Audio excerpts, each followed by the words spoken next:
This is Damian Macy, representing the Friends of the Marshall Public Library in our Oral History Project. Today is Wednesday, August the 24th of 2016, and I'm at the library with Martha Hutchens. She's been a lifelong resident of Marshall, although in her lifetime she's spent a long time in other parts of the country and the world. And I think with that, she's going to have some interesting stories to tell us. And I'll introduce you to Martha.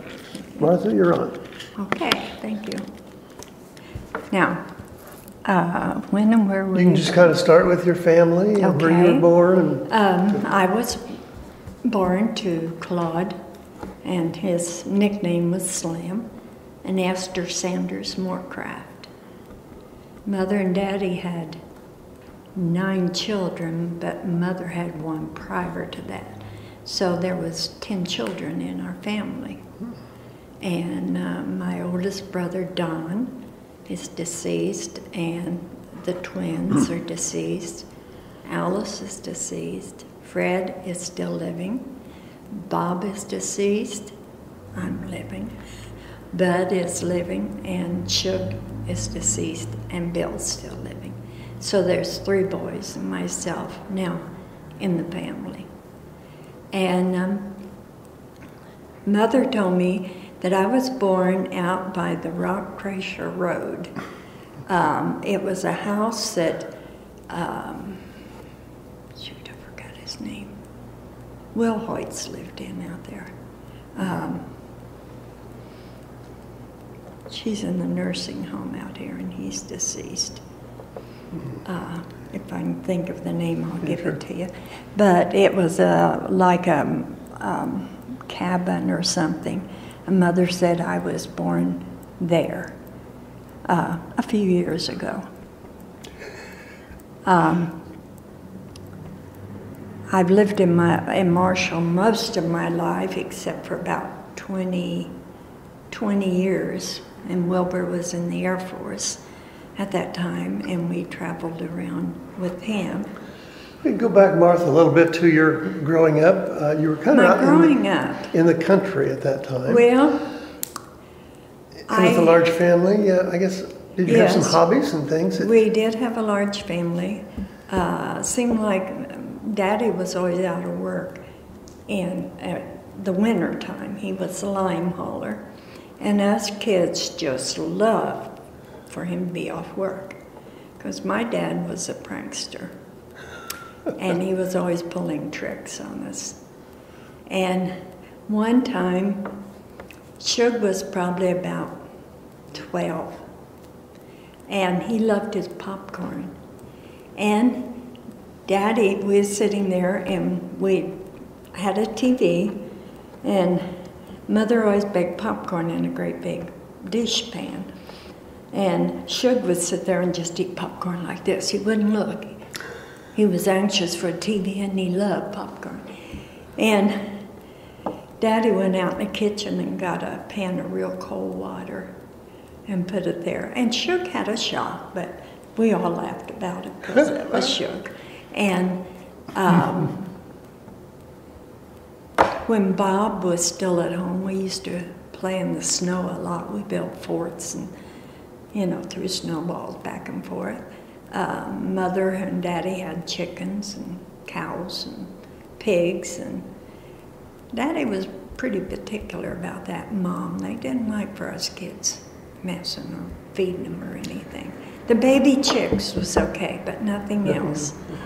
And of course, my sister was 9 years older than me, and she was so good about helping Mother in the house, and I wasn't. When she'd wash dishes, I'd run and hide from her because I just didn't want to try dishes.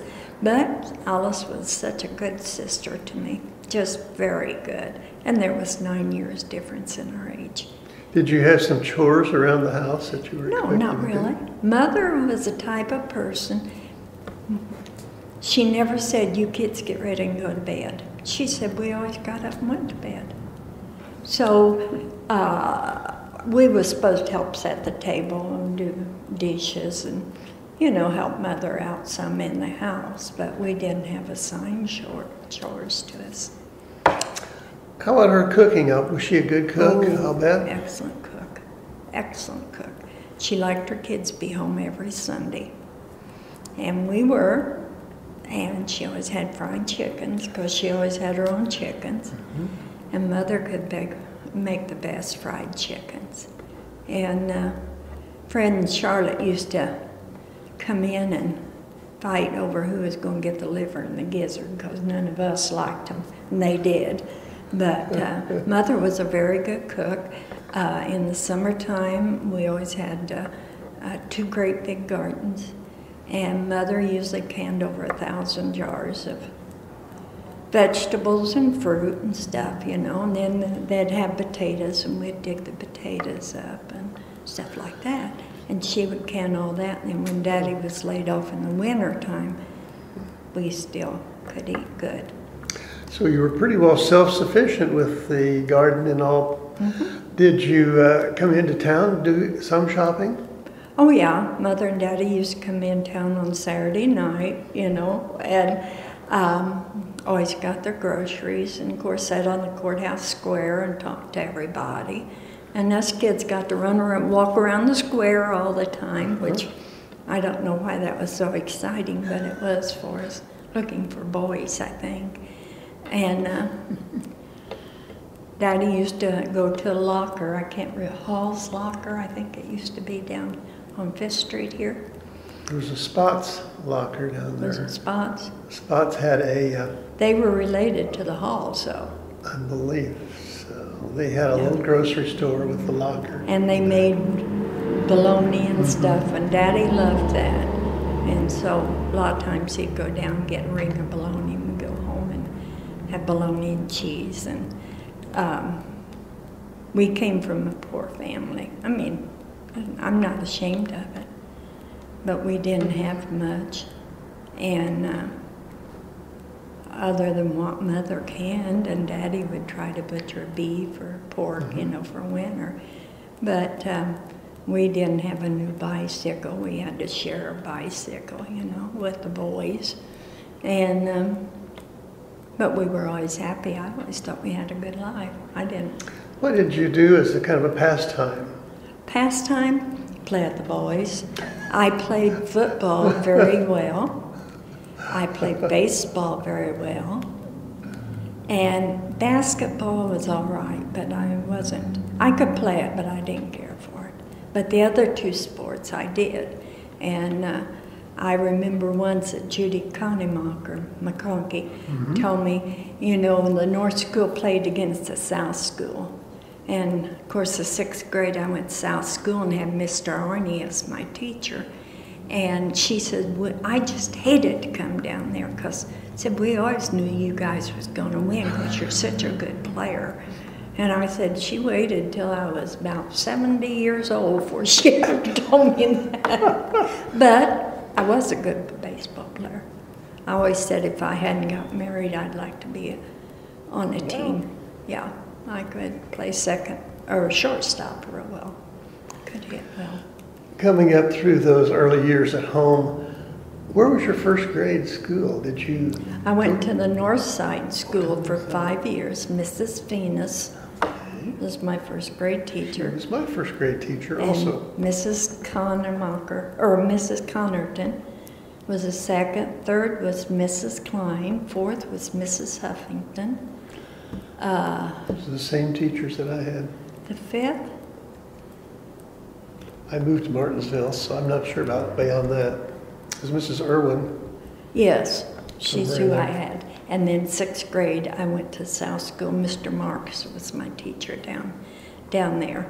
And I really loved that one year I went down there. Just enjoyed it so much. Are there things and features about the old building, the old North Side, that you remember? It was a 2-story, and at Christmas time, the grades on the upper story would, you know, it had a stairway coming down and had steps real wide, and the grades upstairs would come down at Christmas time and sing songs to the 1st, 2nd, and 3rd graders. And that was always, I thought, it was kind of neat. had a good time doing that too. Do you have some particularly fond memories at that school? I had Mrs. Bennett was a good teacher up there. They did have a nurse, Mrs. Kemp, might have been the nurse. If you got sick, they took care of you, but they could only do too much. And Mrs. Klein, if you had a cold, she made you open your mouth and she put Vicks on the back of your tongue. You remember that? Sure do. But I really enjoyed school real well. I enjoyed it until I got up to about, I don't know, junior, senior year. And at that time I had to work a lot. I started working when I was 12. And Mother had to go and get a permit for me to work.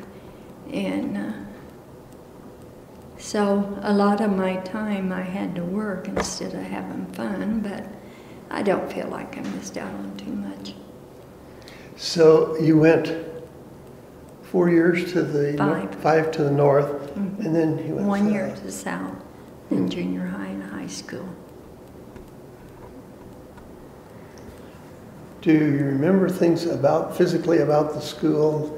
I remember the big central hallway, and there were coat rooms that went off. You mean down Well, here? no, the old North School. Yeah, you had a great big room when you went in, and they signed you your room to go to, and I don't know, I just liked it up there real well. I like my teachers. Did you have an uneasy feeling when you got that first grade into the big building? No, I was ready to go to school. Okay. Of course, they had no kindergarten then. Right. But yeah, I was ready to go to school. How about the transition then to the South School? Oh, I loved that too. I think at that time I was easy to adapt to moves. You know, it didn't bother me. And there was different kids I met down there that I hadn't met up here. So at the South School then was the 6th grade at that time? Uh-huh. Just the 1 year, and then what, to Junior high. Okay. And into high school. I never went to college. Now, the junior high was in most of the old building at that time, wasn't it? No, at that time, we had a lot of grades in the new school. Okay. Mr. Roberts was there, and Mrs. Gifford, and Mrs. Conemacher, and Mr. Hornbrook, and who else? That's the only ones I can think of right now, but they were all out there. And the teachers were very good. I enjoyed all the teachers out there. Now, going back to coming into town, was the school bus in operation when you started? Yes. No, at first we walked. Yes. Yeah, because we'd walk over to Phyllis Quick's house. Yeah. Then we'd walk to Judy Shonk's house, Billy Weiser, and Joanne Euler. And then we'd go on to town. There used to be an old house over here. We call it the haunted house. We'd knock on the door and run like we were scared to death, you know. I don't remember whose house it was, but there's a new house sitting over there now. I think I know which one it was.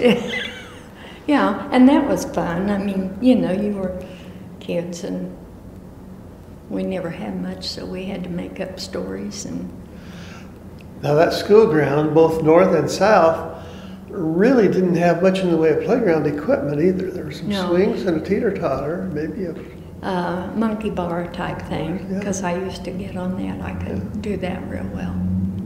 And that, if you fell off, was not a soft landing. No, it wasn't.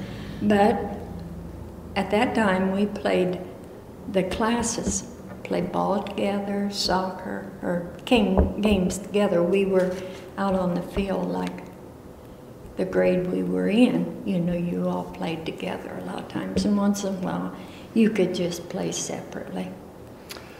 As I remember, too, there was no refrigerated drinking fountains or anything like that. No cafeteria. No, we, most of us took our lunch. there. And we did have, seemed like in the basement, it's where you went to get shots if you need them, or the nurse wanted to see you. I don't remember where we ate.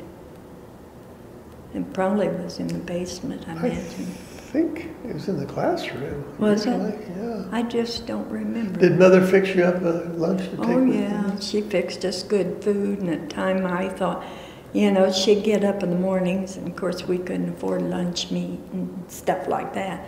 She'd get up and fry sausage sandwiches and pork chop sandwiches, and I'd go to school and think, what's that kid got? That looks like lunch meat. Here I have to eat this old sausage and pork chop sandwich, and I was better off that way than them. Oh, yeah. You know, as far as food. So. When I went to the north side, they started a milk program. I think it was in the 3rd grade. Yeah.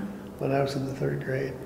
And I assume that was continuing on then. Yeah. We used to buy milk. It was 2 cents or 5 cents. Yeah. Prairie Farmer. And it was always good. So I had that at school too. That was good. But I just always enjoyed school. Do you remember what year you graduated, from the junior high? Well, I graduated from high school in 57. Okay. So that would make me, about 53, 54, 55, 56. Yeah, 53 right. When I went to. I'd been in the 8th grade though then. Do you have some memories about high school? Yeah, I had good memories. I had good teachers. One of my favorite things in high school, I belonged to GAA, and I loved sports. The only thing I didn't like was dancing and exercise. I thought those were for sissies. I liked to get out and play baseball. And we used to play a game that had a little round thing. And boy, they could tear your nails off of you. But if you were good, you never had any broken nails. But that was always fun to play. I had a good class.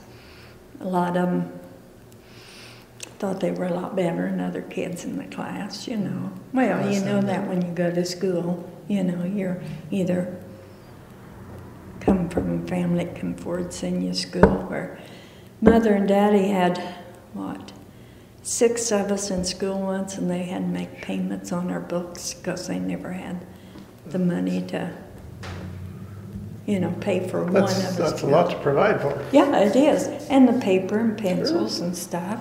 And I always kind of got embarrassed when I had to take money in to pay all my books later on the school year. But that's because some of the people in my class worked in the office. And oh dear.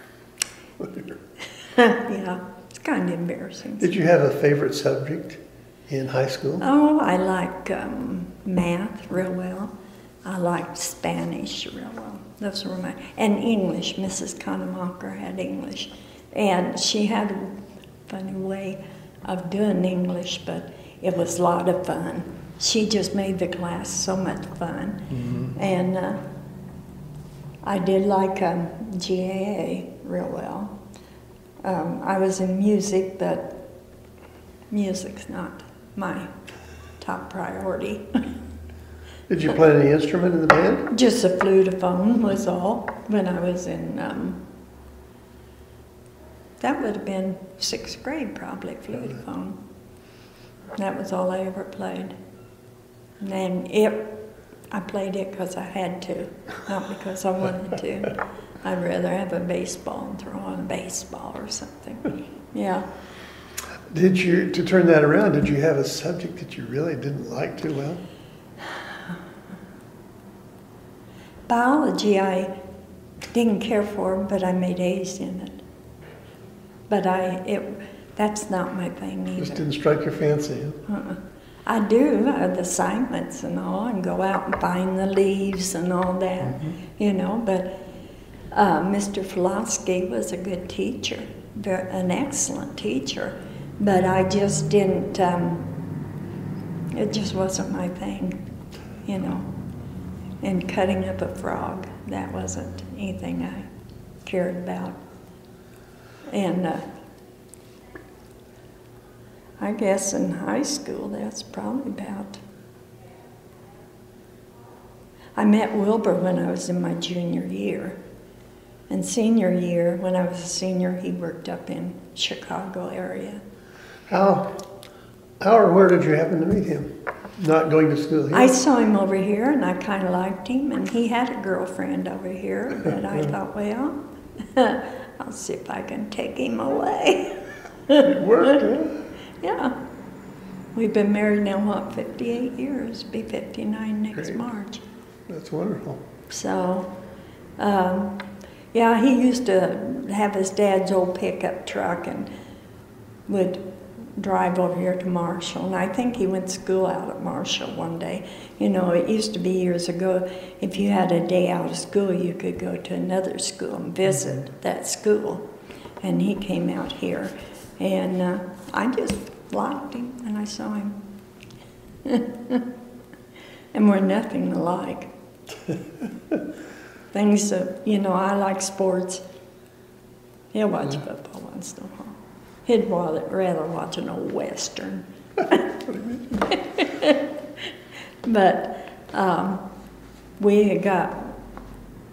he got me an engagement ring. And do you remember what year that was? that was,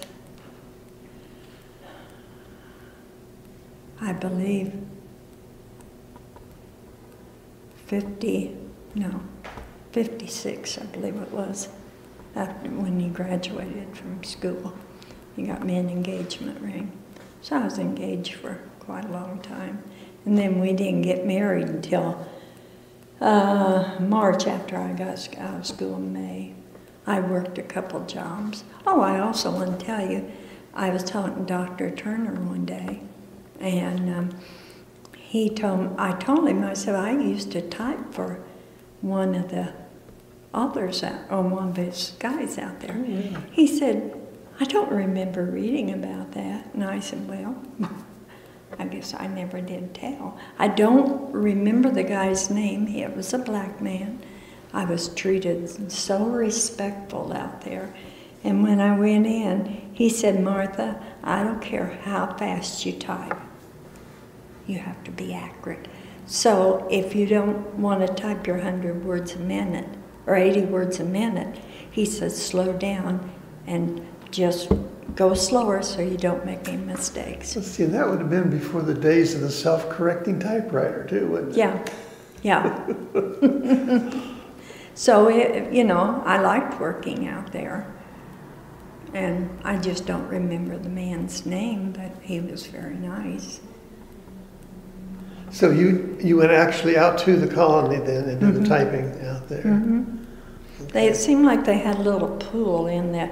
They had like little cabins or shacks around. Yes, yeah, they did. And I was in his cabin, or whatever you call the place there, and that's where I typed. And most of the time he was out of the room while I was typing. He'd go out and sit. Seemed like they had a round pool or something out in there with bricks around it and all. Okay. And I enjoyed it, but I just never thought it was important to tell anybody. Well, yeah. Did the typing that you do, was it proofed, and then did you come back and retype it after he had done it had to be right the first time. Perfect. Yeah. So were you writing or transcribing from handwritten? Or did you take it, was there any shorthand involved or anything? No, it was handwritten. Handwritten. Yeah, yeah. I really... Because that can be difficult writing well, and reading he had a good handwriting. Okay. I didn't have to go and ask him what this word is or so forth.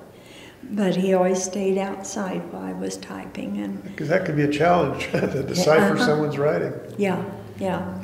But he was a good writer, had a good penmanship, and I enjoyed working for him. It was an experience. So would that have been while you were in I was still in school. High school then? Okay. Yeah. And of course I worked at the theater because I started working real early, You know, like I said, at 12 I was working, and Mother had to go to the courthouse and get me a worker's permit.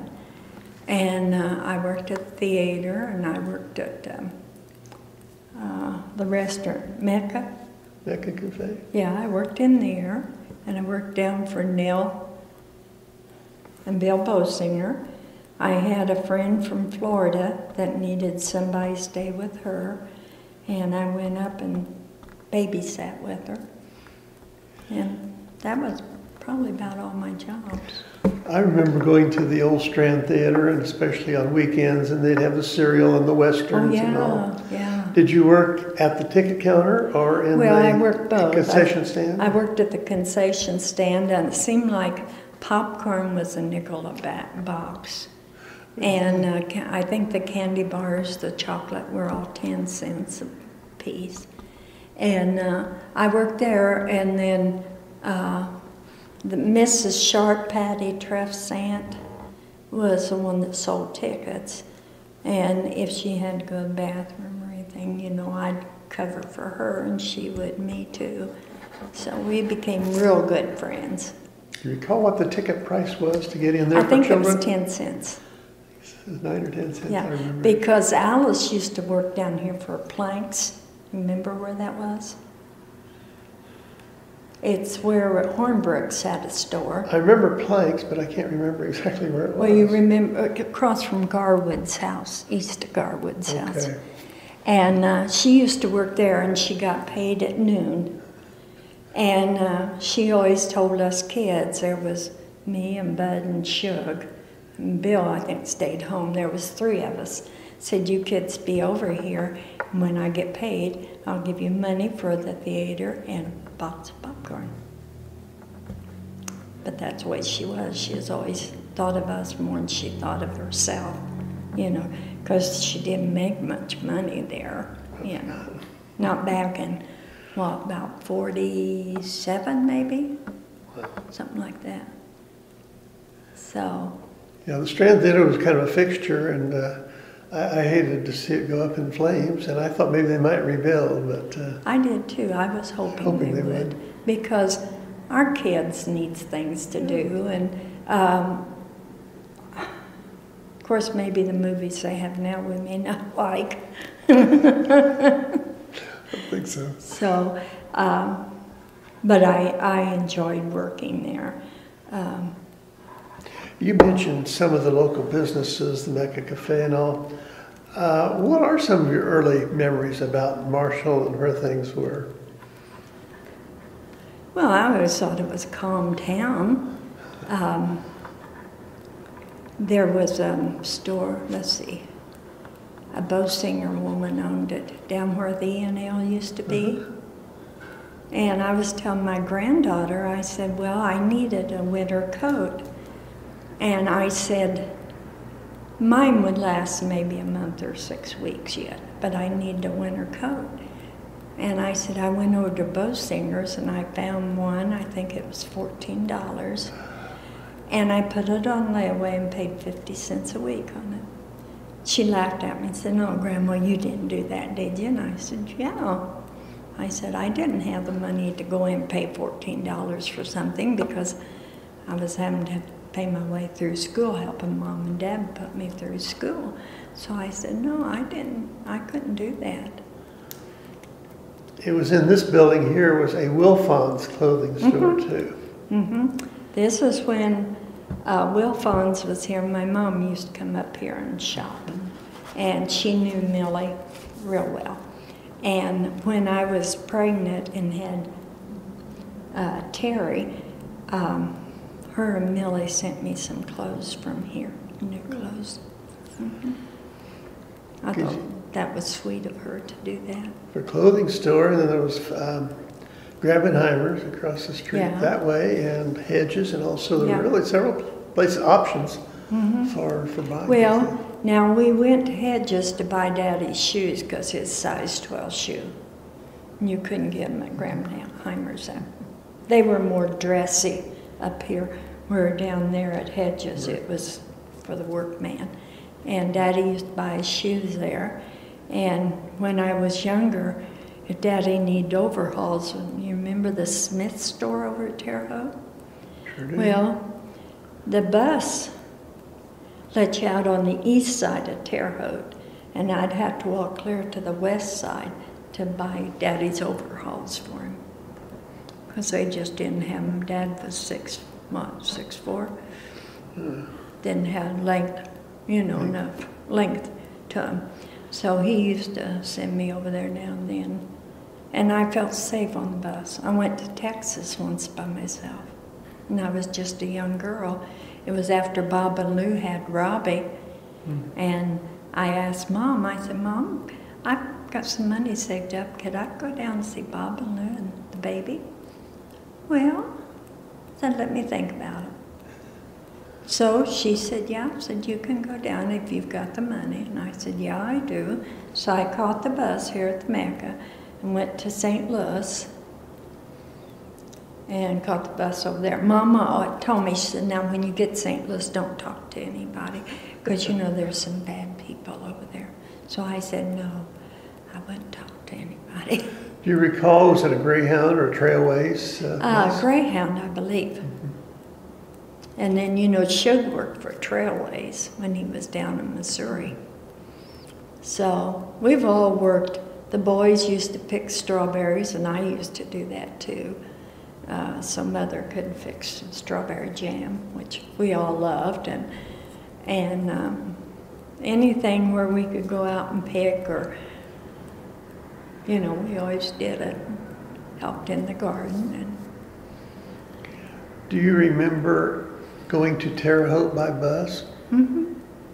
Oh yeah, never was afraid. Wabash Valley. Used to go from Robinson to Marshall to Terre Haute. I'd catch it in the morning and then come back, I think, in the afternoon. So it was almost like it wasn't an all-day thing to go, but, it took up the better part of the day. Were there quite a few people on that bus, too? Yeah, a lot of times, and then other times there might only be 4 or 5. People were getting cars more than having to drive the bus or ride the bus. So at times, yeah, there was several. A lot of them would go on that bus to Terre Haute and catch the bus to go east or out that way, so they always had people on it. Mm-hmm. Do you remember the bus stopping at Tom's restaurant? Mm-hmm. And then it also stopped at the Mecca Cafe later, I think. Maybe Greyhound was there and Trailways was over here at the Mecca. I don't remember on that. Okay. I thought it was at the Mecca first. And it used to be down at the Marshall House. Mm-hmm. And then I thought it went to the Mecca, and then I thought it went to... I think I'm thinking even before you're thinking about, it used to be, I think, at Tom's before it was Mecca. Oh, I think. Okay. Going back a few more years.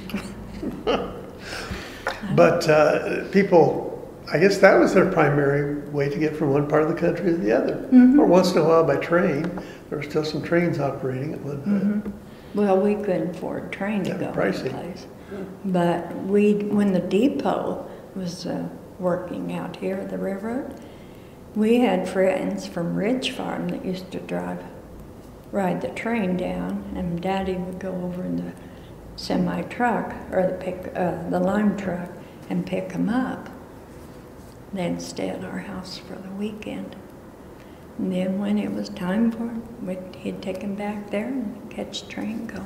Every time I go through there, I think of that. Those. Mm-hmm. That's some of the fond memories that we have of the past. Yeah. Uh-huh. With those days, do you remember what kind of car your parents had? You said a truck. Yeah, Did they have a car also? No. Just a truck? We could only afford one at a time. Do you know what kind it was? No. Okay. Daddy worked for Don Montgomery. And what was his dad's name? They lived out here at east of town. I imagine it's probably an old Dodge truck when I see it, can see it. It's probably a Dodge truck. And he let me go with him once to, he had a low line, he was going up north of Terre Haute with it, and he let me ride up there. And we went to the zoo once in that truck, all of us kids. Mother and Daddy and Bill sat in the front. Bill was a baby. But anyway, they sat in front, and the rest of us got back. Fred and Bob and me and Bud and Shug got in the back. And Daddy would pull the tarp up some so it wouldn't be so cold for us to ride in it. And where was it that you went? You said the zoo? Zoo, St. Louis. St. Louis? Okay. Wow. Mother would get up early and fix fried chicken or ham or something and potato salad, and we'd take off. Daddy'd say, and a lot of times he wouldn't tell us, we wouldn't know about it till we'd get up, but Mother would know about it, or either he'd just spring it on her and she'd hurry up and get basket packed, and we went over there. You recall, did you stop at a picnic area somewhere to eat, or you ate in the truck? No, we ate at the zoo. At the zoo? Okay. Yeah, that's when I first saw my first great big turtle. I don't know if you was ever over there, but there was a great big turtle there. I was real old, and that was the first turtle that I saw in the zoo. I don't remember what else I saw, but I saw that turtle. That one stuck up there, didn't it? Yeah. So we always had a good time. My dad was fun to travel with. He'd get up and say, well, we're going to go for a ride today. Well, we may end up down in Kentucky, just going for a ride, come back. Or Daddy heard he had some relation over in north of, what's a town that used to have the bakery? It had the cookies you could go and buy. Some of them was Sealyville. Okay. It was up north of Sealyville. Well, he said, now you kids be careful, because these kids live in the woods, and that's where they play. And they were tough, hungry little kids. We didn't play with them much, but we went up there. Then later on we found out that Moorcraft was from a different family than my dad's family. We weren't even related to him. So Daddy'd always make a big joke out of that for us. He used to teach us to play poker when he was laid off work in the winter time. Of course, Mother never played poker or cards or anything. He'd teach us kids. We'd get matchsticks and break them. And those were a nickel or a dime, whatever Dad wanted to play, you know. And that's the way we spent our winters at home with my dad. A lot of good memories. Lots of good memories of that. Well, those early years of Marshall, and of course, fortunately our buildings are still there, but the business and all have changed so much. Yeah, when Joe Macy had the shoe shop and Blankenship's drugstore, and it was just a lot. It was a fun time, I thought, in my life. Of course, I wasn't married. I didn't have a lot of responsibilities, but I had some. And I just always enjoyed coming down on Saturday night. And I'd get to see my cousin, and they used to come to our house when Daddy butcher hog, and we'd all butcher it together, you know, and all. And that's where that good sausage came from. Yeah. To render lard, that was fun. Other than old Fred always wanted a piece of tenderloin to throw in that thing, and he always got it. We loved the cracklings that they had. We liked the cracklings real much. You ask children today about lard or cracklings, would have no idea what you're even talking about. My kids don't, other than what I've told them, you know. So, but then Wilbur, we've been married about a year. We got married at the Christian church here in town. And Wilbur wanted his brother Junior to stand up with him, but Junior was Catholic, so he couldn't. So his brother-in-law All's his last name. Can't think of his first name, but anyway, he stood up with Wilbur, and my sis stood up with me. And we just had our family there, no big wedding, because whatever we had to pay for it ourselves. And once you got married, did you settle and live in Marshall then? for a year. Mm-hmm. I used to work for Hollenbeck over here. Yeah. Eleanor Mackey worked there. And I did. My Uncle Ted Sanders worked there. He did a lot of the wiring and stuff like that. But he showed me how to measure out wires, so if customers came in, I could go out, and of course it was all number 2 and number 4 and whatever. And when I knew what kind they wanted, I could measure it out. Uncle Ted showed me how to do it. Did bookkeeping there. Eleanor. So what was Hollenbeck's first name? I was thinking of John Hollenbeck, but he was the attorney. Wayne. Wayne And Ruth. They lived on the big house up here on 6th Street. Mm-hmm. And I worked there until I found out I was pregnant. And I quit. And I just worked for those singers down here till Wilbur got home. He left in March and got home in July, and here I was like this. So then we went to Delaware to live. And then he had joined the Air Force, is that right? Yeah, he joined the Air Force. We'd been married a year when he joined the Air Force. Just there wasn't any jobs around. Yeah. And if you could find, like I made $40 a week over here at Hollenbeck's. And we rented a house from Mrs. White up on Oak Street, and rent was $40 a month up there. Was that Nettie White by any means? Pat White's mother. You remember Pat White? Was her name Nettie? Nettie. Okay. My grandparents lived right next door. Who? Tom and Molly Madden. That was your...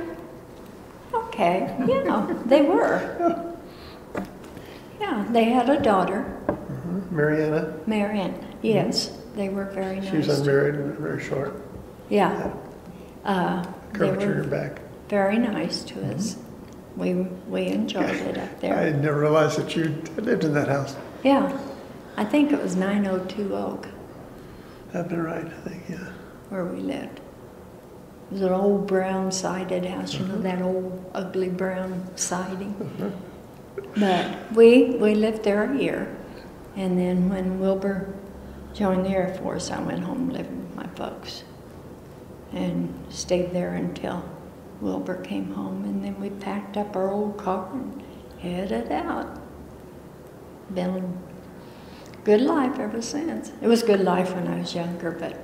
Is there a particular place where that you lived? And Wilbur mentioned that you'd traveled and covered quite a bit of geography.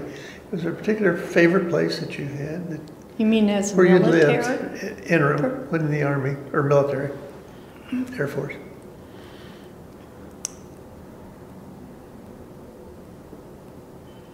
Probably up in Washington. It rained a lot up there. But we had been to Japan, so we were always used to taking our umbrellas with us. And we went to Washington, and I used to walk and take my umbrella, and a friend of mine said, "Why don't you get out and walk?" I said, "Well, rain can't keep you down. You know, if you want to walk, just get out and walk." You did. Mm-hmm. I enjoyed it up there. The weather never got real hot, never got cold. You didn't need an central air up there. Just an umbrella. Just an umbrella. Mm-hmm. It snowed once while we was up there. And everybody got out that night, and we played in the streets. We took our sleds, like silly kids. But we took our kids, I took Terry and Teresa, out and played in the snow and knocked the snow off of some of our hedge around the house, you know, there was some snow. And I said, well, near the windows, leave that because that's pretty to look at. And also, our bedroom window, when we got up in the morning, we saw, what's the mountain out there? Rainier? Rainier, yeah. So we had a good view of it. Mm-hmm. We enjoyed it out there. We was only there 18 months, but we enjoyed it. Of course, we tried to make the best of moving. Mm-hmm. My kids, you know, they would, no, I don't want to leave so-and-so. Like when we went to Japan, the girls were real active with Japanese girls over there with Girl Scouts. Mm-hmm. And Terry just loved over there with the Girl Scouts. And Teresa did too. And now Terry had more Japanese girls at their meeting than Teresa did at hers, because she is a brownie. And always had a good time, you know, with them. And I always tried to tell the kids, you know, that, well, I don't want to leave so-and-so, she's such a good friend. And I said, well, you've got to look at it this way. I have friends here. And I have to say goodbye to them, but maybe someday we'll see them again. And I said, you kids, when you go, you'll meet new friends. And I said, kids at home, they don't know they go same school, same kids. When we came back here, they didn't want to accept Teresa in the school out here. The kids didn't. Because she hadn't gone to school out here all of her life. They gave her a hard time. The only way she mastered that, she was a good volleyball player, because she and I used to play volleyball, church teams. We had fun doing it. And she was a good volleyball player. But otherwise, her senior year, they didn't. She quit out here. She didn't like it. So she moved, or you moved back when she was a senior then? Mm-hmm. Okay. You hadn't mentioned your children's names. Terry and Teresa. Okay. Terry Day and Teresa Novak. Well.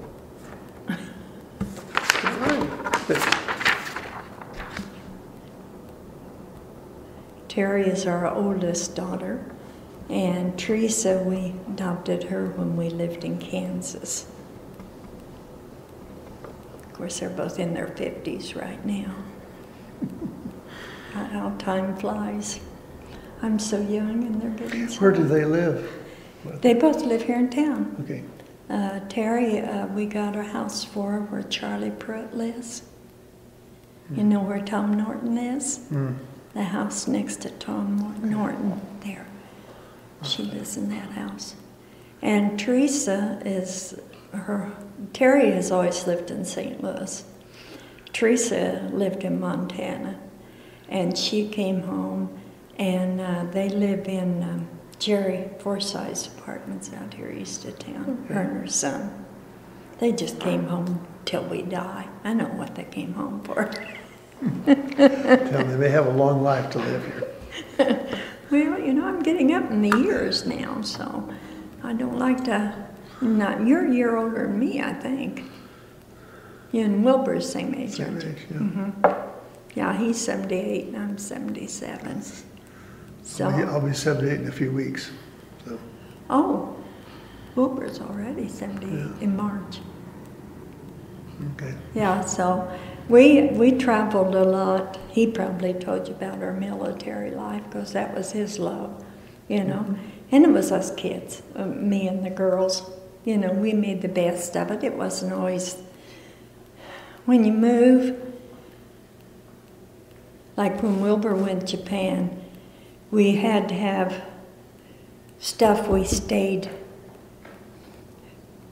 we had to pull out clothes and stuff we needed to stay there until we could get our orders to go over. Then the rest of the stuff you had to ship on over because it takes a while for it to get over there. And in Japan, we lived in Japanese, was on Japanese base, and they had Japanese men there too. And we liked it there real well. It's the only place we went with Wilbur overseas. He went to Iceland and Vietnam, but at that time we couldn't go to Iceland, government-wise. If you could pay for it yourself, you could. And so when Wilbur and I went to Europe, we went through Keflavik, Iceland, where he'd been stationed. And I was so happy to get to see the land where he lived for 13 months. It was just... In your travels, is there a particular spot that, oh, I really love that, or I'd like to go back? Oh, Australia. I loved Australia. I said if I hadn't been born here, I would like to have been born in Australia. Now, they tell me that it's changed a lot since we've been there. They've had some droughts in some areas, too. Well, and they've had a lot of bad people there, you know.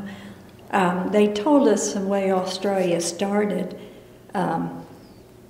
England took all the bad people and sent them down there.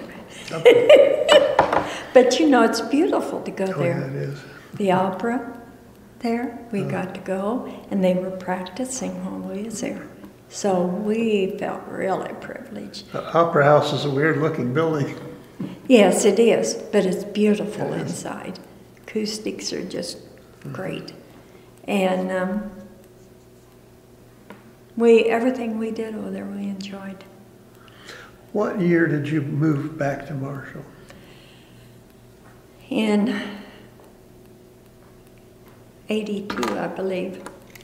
I think we've been home about 33 years. And we bought Mrs. Gamm's house out here east of town. And we came over to see my mom. She lived down the road. And Wilbur and I walked up there, and he ended up buying it. So we had to sell our home in Fairview Heights, Illinois, and got a good price for it. So you moved back to Marshall in what year? 80, 90? Let's see, our grandson was born in 82. Might have been 83. Okay, about 83. Mm-hmm. In those intervening years when you were gone, of course you still had some family here, but did you find major changes like, oh my gosh, Marshall has sure changed a lot? Yeah, it's changed. As far as the town, I didn't feel like it changed much. But like our family, my brothers and their wives had babies, and they were babies when we left, and we got back, and here they're in high school or going to college. Same with Wilbur's family. We just missed out on all the kids being young. But we're close to the kids now. So did you feel it was kind of maybe a relief, or I'm glad I came back? Well, Wilbur and I had talked about, and we had decided we'd live wherever our last station was, wherever we were, which was Scott Air Force Base. And we lived at Fairview Heights. Well, we came home, of course my dad had died, and he thought I would like to be close to my mom. So he bought the house so I could be close to my mother. Okay. Have you ever looked back and said, oh, and all those travels and things I did, I wish we had done such, that you would like to go back or maybe change what you had done?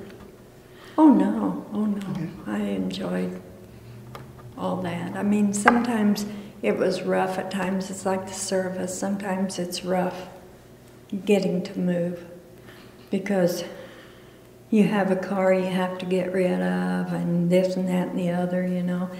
And Wilbur had to put some things on me, and I had to take care of stuff, you know, too.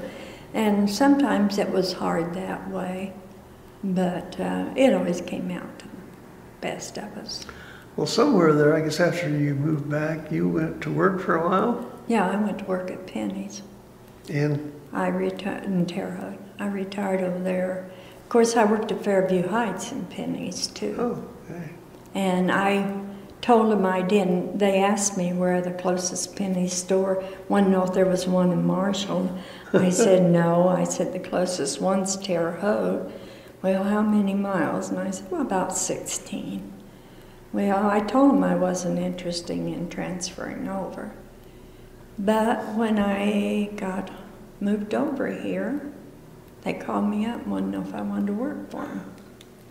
And I said, well, I really hadn't intended to work because I worked full-time over there and had quite a few responsibilities over there. And I said, I just thought I'd stay home and enjoy my home and all that. Well, why don't you just take a month off and I'll call you back. So I decided I'd go there and work. So I retired from there in '99. We already had our trailer bought and all ready to go traveling. So had a big party over there and had a lot of good friends over there. What was the big change that you found in that retail industry in that 20 years? Well, to be honest with you, when we lived in Japan, I ordered our clothes from Sears in California. Then we hired a seamstress, and she came on Fridays and made our clothes for us. So I really didn't have a lot to do with retail. Wilbur was too tall, and I was too big, and Terry was too big, and Teresa is the only one I could buy clothes for on the Japanese market. So everything before I had to order, and then we got a seamstress. Well, that saved us lots of money. In your time at J.C. Penney's in Terre Haute, were there major changes in the store? Oh, you mean in the time that I worked? Yeah, there was a lot of changes, mainly in displaying the clothes and things like that. That was the big change I saw. Because there were different mannequins you'd have, and they changed all the. We had them with heads. Then they started sending us mannequins without heads, and we all just had a fit. And they were just as white as can be. They didn't look real, you know. And we didn't like that, but I think they're still using them, so we didn't know what we was talking about. So. How about the use of credit cards? Yeah, we went different processes in using those. But when you used a credit card, it would come up and give you a code. And if it wasn't any good, you had to talk yourself out of it. Well, I'm sorry, ma'am, but for some reason your card wouldn't go through. Then they'd have people would throw a fit, and I worked as a supervisor over there. I worked the floor, and then I went up as a supervisor. And they'd always call me, and they always said I had the knack to get through it, you know. I'd tell them, well, we can call and see what the problem is. Well, it's because they haven't paid their bill. You know, you can't keep... Yeah, there was a lot of things like that, you know. And I know one time I had to get onto the girls in the junior shop because there was a man from West Union, had plenty of money, went shopping over there in overalls. Oh, he looked like a farmer, and this one girl didn't want to wait on him. Well, another girl came up and helped him out, so I took her back and talked to her. I said, you don't judge people by the clothes they have on. I said, he is worth money, and you just turned that man down. It didn't bother him because he still came and shopped, but she could have done some... She got the message, though, for future reference and future customers. Because his wife and daughter used to come shopping, too, and I knew him real well. And I really told her, I said, don't ever judge people by the clothes. I said, now people can come in filthy. You know those, the white trash. You know what white trash looks like. But I said, still, a man may be working in a garage and he may have some grease on his pants. But don't turn him down.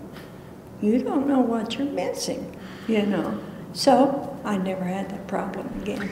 Do you think in that 20 years and maybe even more up to date, people have changed a lot though too in their attitudes and their responsibilities? I love waiting on customers. I like to fit clothes on people. I had one lady that had lost her arm way back in here. And it was real hard to put clothing on her because of this arm. And her son, when he'd come in the store, he'd always have him see if I was working and have him call me to help his mother. Because I knew the clothes enough, you know. Like with her, she needed a blouse that came around like this. She didn't need it up this way. And she could wear it all right that way. So when they came in, well, he always would call for me to come help his mother. She may only want a pair of pants and blouse, but if you had other clothes, you could say, well, look at this. You know, this is a good blouse for you. And I had to undress her, and that kind of, you know. But she was a female, and she needed help. Do you think you'd care to go back to work like that today? No. No. They don't have customer service anymore. And to me, that's what a store is good customer service.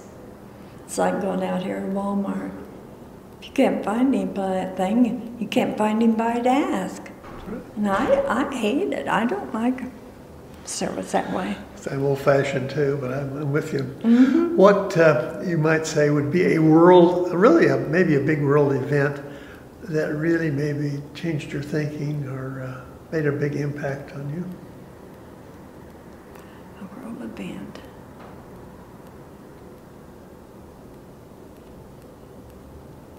Well, I think the ISIS thing is really scary. Everybody's concerned about that. And I don't think our government gives our soldiers enough protection. It's just not like it used to be. Wilbur said our youngest daughter, her husband, retired from the Air Force. And we'll hear different titles. Well, Teresa, what does this mean?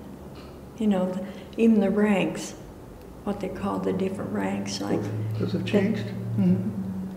Emblem has changed for the Air Force. I didn't know that until my granddaughter got me a throw for the couch and has a new emblem on it.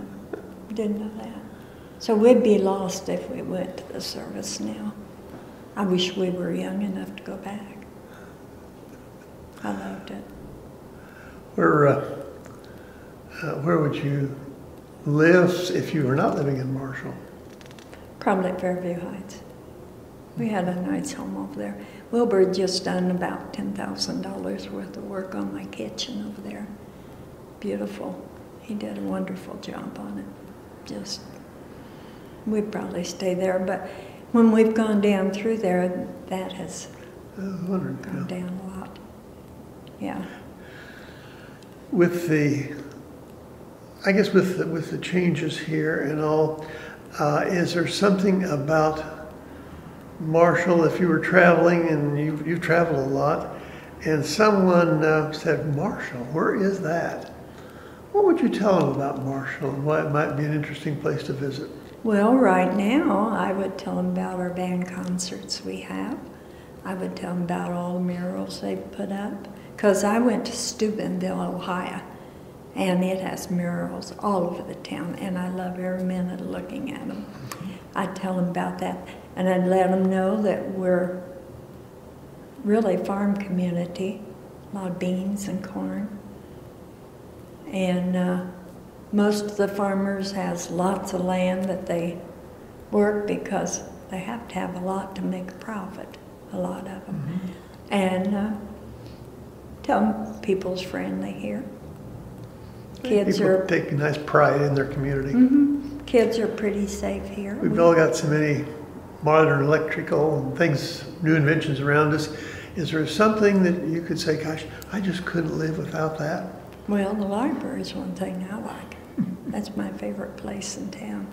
I remember in high school, it used to be over the police station. The city hall and police station, yeah. And of course, the teachers would give us reports.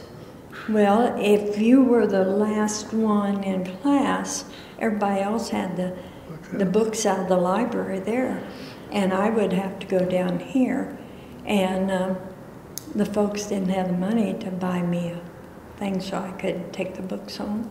So I had to do all my reading down there. And there wasn't a thing called a computer either, was there? No. We didn't even know what that meant. Stamp those old books when you took them out. But no, most of the time down there I had to I'd stay till the library closed if I didn't have to work that night. So we had I like Marshall. I mean, sometimes there's not a lot going on, but I like it real well. Talking about the library, did you make use of the old-fashioned card catalog too to find things? A little, but down there, but here. No, I mean. Yeah, down there it did. There. Yeah, you had to know how to use a card catalog.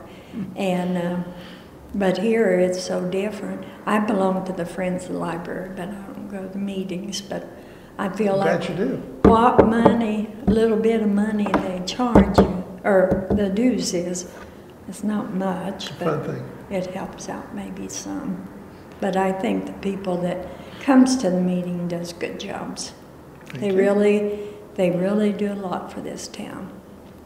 And I'm glad they finally got a good library. It's a wonderful asset for the community. Yes, it is. Well, Martha, this has been a real delight. I've enjoyed visiting with you so much and do appreciate and want to say thank you for taking the time out this afternoon to be with us and to be interviewed. Yeah. As I tell people, this is not for necessarily next week, next month, or even next year, but it's for the future. And someone somewhere along the way is going to read that or hear that and say, gee, I didn't know that about Martha.